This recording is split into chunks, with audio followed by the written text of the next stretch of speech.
భారత్ కొత్త పార్లమెంటు భవనాన్ని ప్రధాని నరేంద్ర మోదీ ప్రారంభించిన రోజున రాష్ట్రీయ జనతాదళ్ ఈ నిర్మాణంపై షాకింగ్ కామెంట్స్ చేసింది.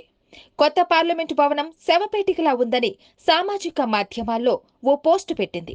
ఓవైపు శవపేటిక, మరోవైపు పార్లమెంటు భవనంతో ఉన్న ఫోటోను ట్విట్టర్లో షేర్ చేసింది. కొత్త పార్లమెంటు భవనం శవపేటిక ఆకారంలో ఉందని సూచిస్తూ శవపేటిక ఫోటో పక్కన కొత్త పార్లమెంటు భవనం ఫోటోను షేర్ చేస్తూ ఏ క్యా హై, ఇది ఏమిటి అని ప్రశ్నించింది. కొత్త పార్లమెంటు భవనం ప్రారంభోత్సవానికి రాష్ట్రపతిని ఆహ్వానించకపోవడంపై ఆర్జేడీ తీవ్రంగా విమర్శిస్తోంది. అత్యున్నత పదవిలో ఉన్న రాష్ట్రపతిని పార్లమెంట్ హౌస్ ప్రారంభోత్సవానికి ఆహ్వానించకపోవడం సరికాదని ఆ పార్టీ బీహార్ నేత మృత్యుంజయ్ తివారీ మండిపడ్డారు. పార్లమెంటు భవనాన్ని ఎవరి అభిప్రాయాలను తీసుకోకుండానే ఏకపక్షంగా నిర్మించారని ఆరోపించారు.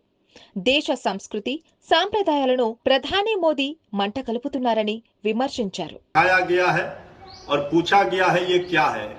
इसका मतलब है कि जिस तरह से केंद्र में आदरणीय मोदी जी की सरकार इतिहास को दफन करने में लगी हुई है, इतिहास को बदलने का काम हो रहा है, इतिहास मिटाने का प्रयास किया जा रहा है, इसी को लेकर के इस तरह की तस्वीरें सांकेतिक रूप से दिखाई गई है और पूछा गया है क्या लोकतंत्र के मंदिर में सिर्फ भाजपाइयों का अधिकार है, लोकतंत्र के मंदिर का भगवाकरण होगा, लोकतंत्र के मंदिर में विपक्ष की कोई अहमियत नहीं होगी।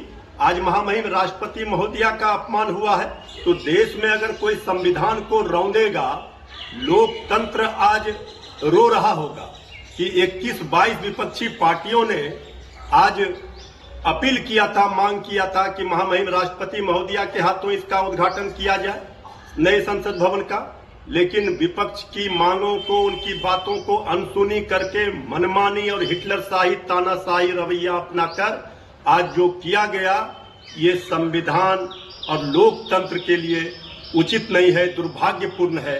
इसीलिए ये विपक्ष की ओर से आईना दिखाया गया है, सत्ता पक्ष की ओर से आप इतिहास को दफन करने का काम कर रहे हैं, ये किसी कीमत पर इस देश को मंजूर नहीं हो सकता है। राष्ट्रीय जनता दल के द्वारा जो ये ट्वीट कर फोटो दिखाया गया है, ఆర్జేడీ చేసిన వ్యాఖ్యలు నెట్టింట వైరల్ గా మారాయి. ఆ పార్టీపై విమర్శలతో వివిధ రాజకీయ పార్టీల నుంచి భిన్న స్పందనలు వస్తున్నాయి. ఆర్జేడీ పోస్టుపై బీజేపీ కూడా ఘాటుగా స్పందించింది. ఆధునిక డిజైన్, ప్రజాస్వామ్యం కోసం ప్రగతిశీల దృక్పథాన్ని ఈ నిర్మాణం ప్రతిబింబిస్తుందని వ్యాఖ్యానించింది. ఆర్జేడీపై దేశద్రోహం కేసు పెట్టాలని బీజేపీ నేతలు మండిపడుతున్నారు. देखिए, राष्ट्रीय जनता दल ने अपने ट्विटर हैंडल पर 2 चित्र डाले हैं। एक तरफ नए संसद भवन का चित्र है और उसके बगल में कॉफिन का चित्र डाला है। कॉफिन का मतलब जो मृतक व्यक्ति के शरीर को जिस बक्से में रखते हैं, यानी नए संसद भवन की तुलना इन लोगों ने कॉफिन से की है। इससे ज्यादा घटिया और शर्मनाक हरकत दूसरी और कुछ नहीं हो सकती है। और ये जो नया संसद भवन का जो चित्र डाला है ये भारत के भविष्य को दर्शाता है, और जो कॉफिन का चित्र है ये राष्ट्रीय जनता दल के भविष्य को दर्शाता है। तो इनका वही भविष्य होगा जो कॉफिन का भविष्य होता है। तो आज के शुभ दिन को जनता दल यूं करेगी ये कलंक का दिन है, और नीतीश कुमार करें कि नए भवन की आवश्यकता क्या थी, पुराने भवन से काम चल सकता था। तो नीतीश जी आप ही बताइए कि पटना के अंदर ब्रिटिश कालीन म्यूजियम के रहते हुए आपने 1000 करोड़ रुपए खर्च कर नया बिहार म्यूजियम क्यों बनवाया? पटना में एसके मेमोरियल हॉल रहते हुए आपने बापू सभागार का निर्माण क्यों करवाया? पुलिस मुख्यालय रहते हुए नए पुलिस मुख्यालय भवन का निर्माण क्यों करवाया?